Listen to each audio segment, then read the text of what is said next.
Ya, baik. Untuk materi malam ini yang akan dibawakan oleh Pak Ishak adalah mengenai dengan audit instalasi pengolahan lumpur tinja.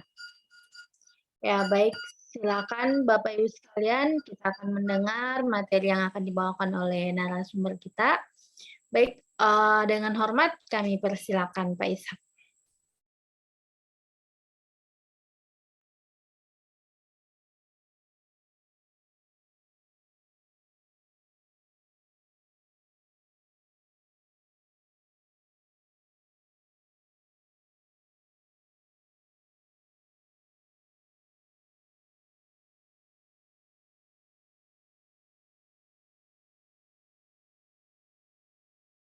Ya, baik.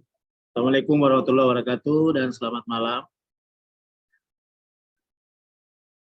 Ya, sebelumnya saya minta maaf karena harusnya materi ini pertemuan kita itu tanggal 18. Berhubung saya kurang sehat waktu itu, jadi kita tertunda sehingga bisa pada saat malam ini kita lakukan presentasi tentang audit pengolahan instalasi pengolahan lumpur tinja atau biasa disingkat dengan IPLT.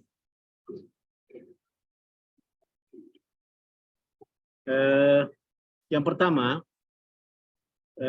analisis terhadap karakteristik air limbah terhadap standar baku mutu lingkungan itu diatur oleh Peraturan Menteri Lingkungan Hidup dan Kehutanan RI nomor 68 tahun 2016 tentang baku mutu air limbah domestik. Ini masih sama dengan limbah perhotelan karena lumpur tinja dan perhotelan sama, itu parameternya mengacu kepada baku mutu air limbah domestik. Adapun karakteristik lumpur tinja itu di inletnya atau di awal masuknya itu baku mutunya kurang lebih 3.500 mg per liternya untuk baku mutu BOD atau biological oxygen diamond. Adapun untuk chemical oxygen diamondnya itu 5.900 mg per liter dan total suspensi solidnya itu 15.000 mg per liter. Di outletnya BOD diharapkan bisa turun sampai 30 mg per liter. Sedangkan COD-nya diharapkan bisa turun 100 mg per liter. TSS-nya bisa turun sampai dengan 30 mg per liter.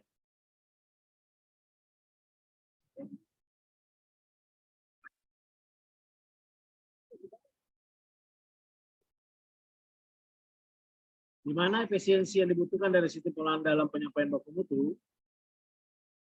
itu dapat dilihat kurang lebih seperti di paparan berikut, yaitu di mana penurunan baku mutu BOD 30 mg per liter itu bisa mampu diturunkan sekitar 99% dari inlet, yaitu sekitar 3.470 sampai dengan 3.500. Adapun COD-nya itu kurang lebih mampu diturunkan dengan adanya pengolahan IPLT itu mampu diturunkan sampai 98,31%. TSS-nya mampu diturunkan sehingga sampai 99,81% dari pengolahan IPLT. Ada beberapa macam alternatif pemilihan teknologi yang saya coba paparkan, di mana ini bersumber dari pekerjaan umum, Dinas Pekerjaan Umum. Di mana di sini kita melihat ada 5 pengolahan. Pertama, pengolahan kolam stabilisasi anaerobik 1, kolam stabilisasi anaerobik 2, setelah itu masuk ke bak fakultatif, dan masuk ke bak maturasi. Di mana dari kolam anaerobik 1 dan kolam anaerobik 2 serta fakultatif, lumpur tinja itu dimasukkan ke dalam sludge drying bed atau pengering lumpur. Sehingga air yang keluar dari pengolahan IPLT itu sudah memenuhi parameter yang dibutuhkan oleh Peraturan Menteri Lingkungan Hidup. Di sini ada simulasi di mana 5.000 mg baku mutu BOD mampu diturunkan sampai 2.000 di bak anaerobik pertama dan mampu diturunkan sampai 5.000 di bak anaerobik kedua, dan seterusnya 125.000 sampai 50 mg, sehingga dapat terpenuhi baku mutu yang akan diharapkan keluar dari outlet pengolahan. Model yang kedua, ini ada tambahan satu bak awal, yaitu SSC atau Solid Separation Chamber. Nanti di akhir saya lihatkan gambarnya seperti apa supaya kita bisa ada gambaran sedikit seperti apa model bak SSC ini. Dari bak SSC ini sama di simulasi awal, itu menggunakan anaerobik 1, anaerobik 2, kolam stabilisasi fakultatif, dan kolam maturasi. Tetapi dari SSC sebelum masuk ke anaerobik, di sini juga sudah ada lumpur tinjai yang mudah mengendap, itu sudah langsung masuk ke bak pengering lumpur. Di sini kita simulasikan dari 3.500 turun jadi 1.000, turun jadi 300, dan turun dari 90, serta berakhir dengan 50 mg per liternya. Untuk yang model pilihan kedua ini menggunakan sistem mekanis. Ada mesin pompa yang dipakai di sini. Adapun yang ketiga ini mirip yang kedua, tetapi dia sistem elevasi, tidak menggunakan pompanisasi. Sistemnya sama, ada SCC, ada kolam anaerobik stabilisasi 1, ada stabilisasi kedua, dan ada fakultatif serta maturasi. Bedanya cuma mekanis dan alami, menggunakan elevasi. Adapun pertimbangan teknologi yang kita gunakan untuk memilih sistem apa yang kita pakai, ini saya gambarkan dari aspek pertimbangannya, baik dari sistemnya, kebutuhan lahan, biaya investasi, OM-nya, operasional dan maintenance, serta kebutuhan tenaga operasional, dan pekerjaan konstruksi bangunan, serta keberlangsungan pengelolaan. Dari ketiga sistem tadi ada 3 alternatif. Nah, ini dapat kita lihat alternatif ketiga yang mungkin lebih sering dipilih dari beberapa daerah yang ada di Indonesia. Yang penting di daerah tersebut bisa didapatkan elevasi untuk aliran dari bak pertama hingga bak terakhir. Di mana kebutuhan lahan dia cukup tinggi. Kenapa tinggi? Yang alternatif kedua itu rendah karena yang kedua ini menggunakan sistem mekanis. Kalau sistem elevasi, sistem alami, lahan yang dibutuhkan agak luas karena membutuhkan elevasi pipa yang cukup sehingga dapat mengalirkan lumpur tinja tersebut. Adapun biaya investasinya, alternatif 1 dan alternatif 3 ini biayanya cukup sedang, lebih besar yang alternatif kedua. Kebutuhan tenaga operasional di alternatif ketiga ini cukup banyak karena lahannya luas sehingga membutuhkan tenaga pekerja yang cukup banyak. Tetapi kelebihannya dari pekerjaan konstruksi bangunannya, dia lebih mudah ketimbang alternatif kedua.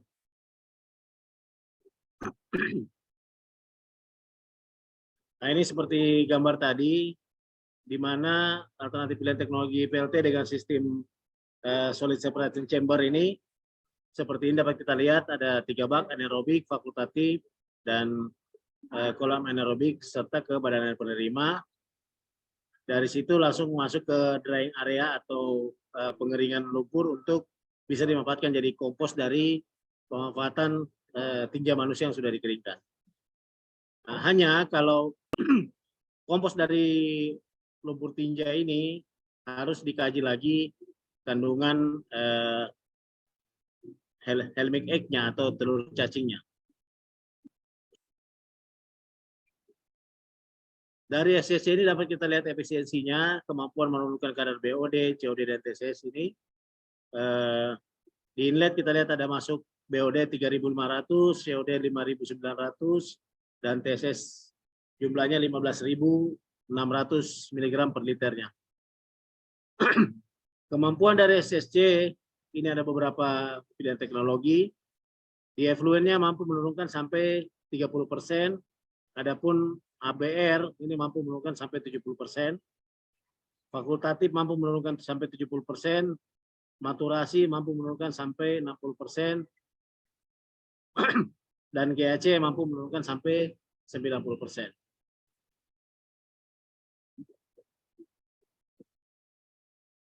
Ini sedikit saya gambarkan bagian alir terkait pengolahan lumpur tinja dari truk tinja masuk ke SSC, masuk ke anaerobic buffer reaktor, masuk ke fakultatif, masuk ke maturasi, dan adanya sourcing GAC dan ke badan air penerima atau drainase.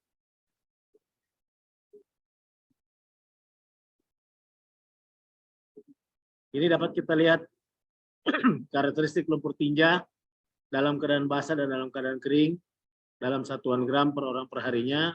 Ini kurang lebih kandungan-kandungan yang ada di lumpur tinja yang harus diolah dalam pengolahan IPLT.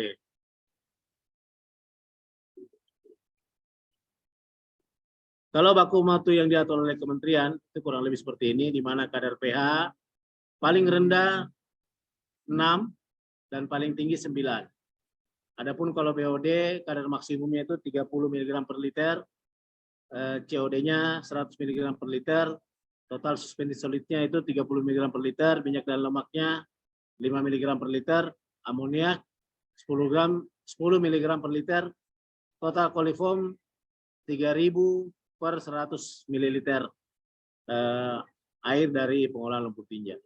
Ini untuk baku mutu di outlet atau di keluaran dari pengolahan IPLT.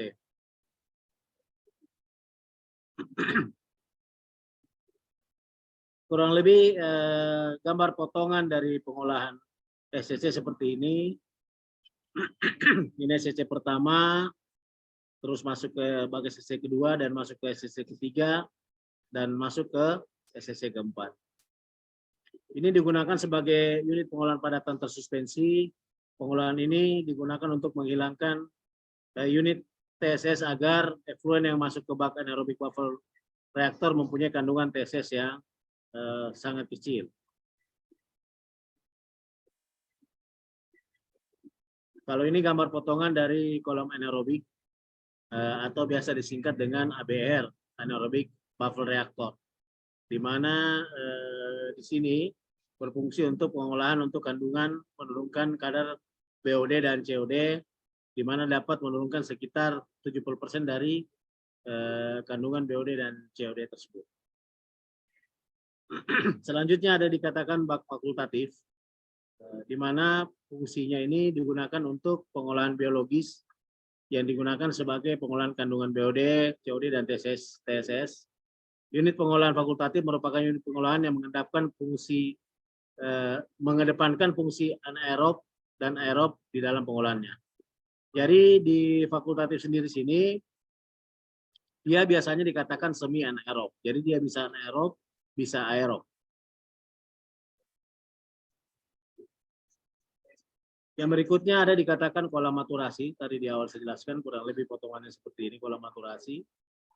Untuk mengolah air limbah yang berasal dari kolam fakultatif dan biasa disebut sebagai kolam pematangan. Kolam ini merupakan rangkaian akhir dari proses pengolahan aerobik air limbah sehingga dapat menurunkan konsentrasi padatan tersuspensi atau SS dan BOD yang masih tersisa di dalamnya. Adapun fungsi utama kolam maturasi untuk menghilangkan mikroba patogen yang berada di dalam limbah melalui kondisi yang berlangsung dengan cepat serta pH yang tinggi, di mana terjadi proses degradasi secara aerobik melalui kerjasama antara mikroba aerobik dan alga. Karena di kolam maturasi ini biasanya ada alga yang tumbuh, melakukan fotosintesis, membantu meningkatkan konsentrasi oksigen di dalam air pengolahan yang digunakan oleh mikroba aerob. Jadi biasanya kolam maturasi ini kedalamannya lebih rendah daripada kedalaman kolam fakultatif tadi. Yang terakhir biasanya dari pengolahan IPLT itu ada tambahan bak wetland atau kombinasi absorpsi.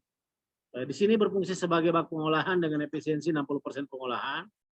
Ini dikombinasikan dengan fungsi absorb, dengan harapan fungsi absorb. Masuk absorb ini dari media tanaman yang ada di kolam wetland ini mampu mengabsorpsi air pencemar sehingga terperangkap oleh akar tanaman, terabsorb oleh akar tanaman, sehingga bisa mempunyai efisiensi sampai 90%. Kurang lebih layoutnya seperti ini.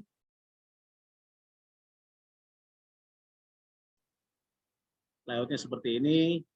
dari potongan-potongan tadi, mulai dari awal hingga akhir sampai keluar ke badan air penerima. Seperti ini gambarannya, SSC, anaerobik, fakultatif, maturasi, dan wetland, serta outletnya ke badan air penerima yang dianggap sudah memenuhi baku mutu setelah melalui proses tersebut. Ini drying area.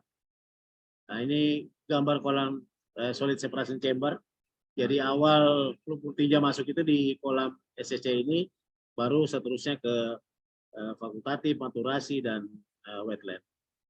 Ini gambar drying area pengeringan lumpur tinja yang sudah dimatangkan sehingga bisa dimanfaatkan kembali untuk menjadi pupuk.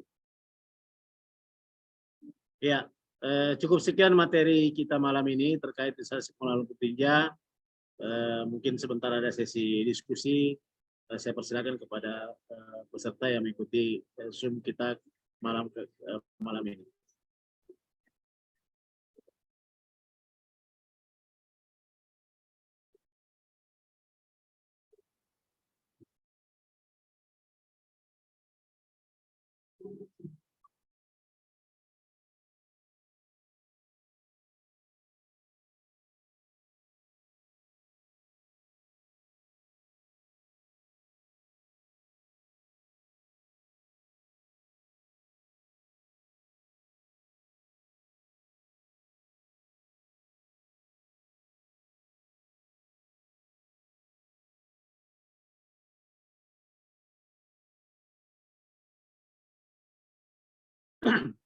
Ya, kita tunggu sesi diskusinya, Mbak, kalau ada yang mau ingin sharing atau bertanya. Oke, baik Pak. Jadi itu tadi materi yang dibawakan oleh Pak mengenai dengan audit instalasi pengolahan lumpur tinja. Jadi selanjutnya kita ke sesi tanya jawab atau sesi diskusi.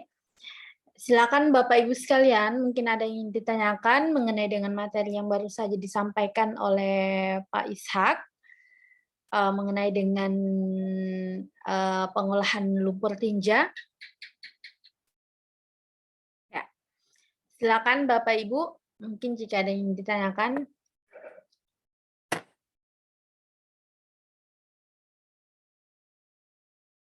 Mengenai dengan teknik-teknik auditnya mungkin, bisa juga mengenai dengan pengolahan instalasi pengolahan lumpur tinja itu sendiri.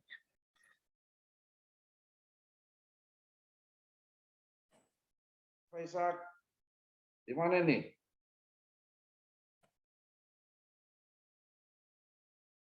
Pak Ishak di mana posisi? Saya di dekat rumah. Oh gitu. Ya.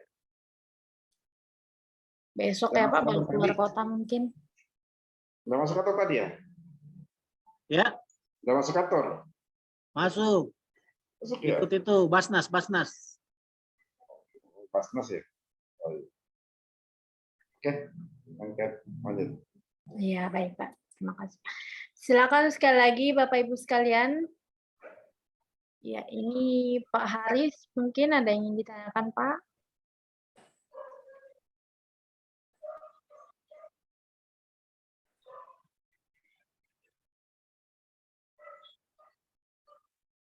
Pak Haris Fadilah, ada yang ingin ditanyakan Pak?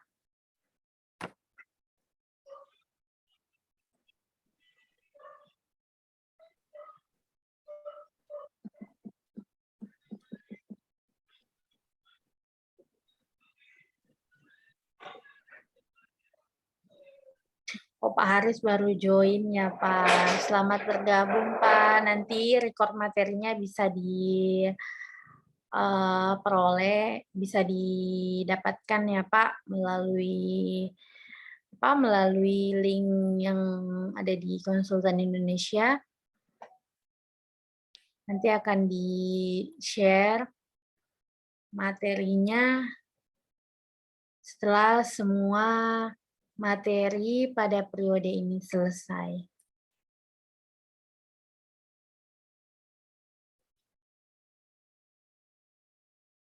Ya, bagaimana Pak? Bagaimana Bapak Ibu sekalian? Ya. Ya, baik, mungkin Pak Ishak, jika tidak ada pertanyaan dari Bapak Ibu peserta sekalian, semoga apa yang disampaikan Pak Ishak bermanfaat. Silakan Pak, mungkin ada closing statement-nya yang mau disampaikan Pak kepada narasumber. Mohon maaf kepada peserta. Ya, Silakan. terima kasih. Mengapa instalasi pengolahan lumpur tinja itu penting? Karena setiap manusia yang lahir di muka bumi ini pasti menghasilkan lumpur tinja. Terkadang kita merasa bangga dengan septic tank yang tidak pernah disedot bertahun-tahun lamanya. Padahal salah satu persyaratan penyedotan septic tank itu paling lama 2 tahun atau sampai 3 tahun itu sudah wajib disedot. Karena banyak fenomena terjadi di mana septic tank kita malah pada saat musim penghujan baru penuh, berarti itu indikator septic tank kita itu bocor. Jadi dari saya sebaiknya kita harus sering melakukan penyedotan septic tank paling lama 3 tahun setiap kalinya, sehingga sama-sama kita menjaga pencemaran yang terjadi di muka bumi ini dengan berlangganan layanan lumpur tinja terjadwal.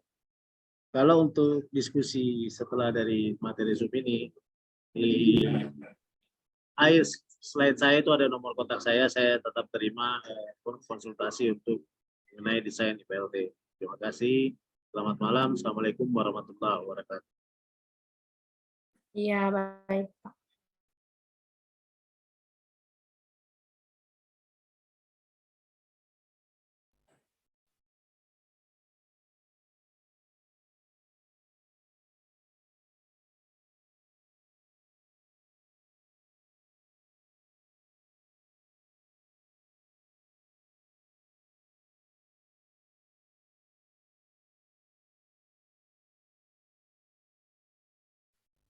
Terima kasih sekali lagi Pak Ishak. Terima kasih untuk semua untuk materi yang sudah disampaikan. Semoga apa yang disampaikan bermanfaat untuk Bapak Ibu yang ada di room Zoom ini. Masih ada satu materi lagi ya Pak untuk di periode 2, mohon maaf sudah selesai ya Pak untuk materi di periode 24 ini dari materi Pak Ishak.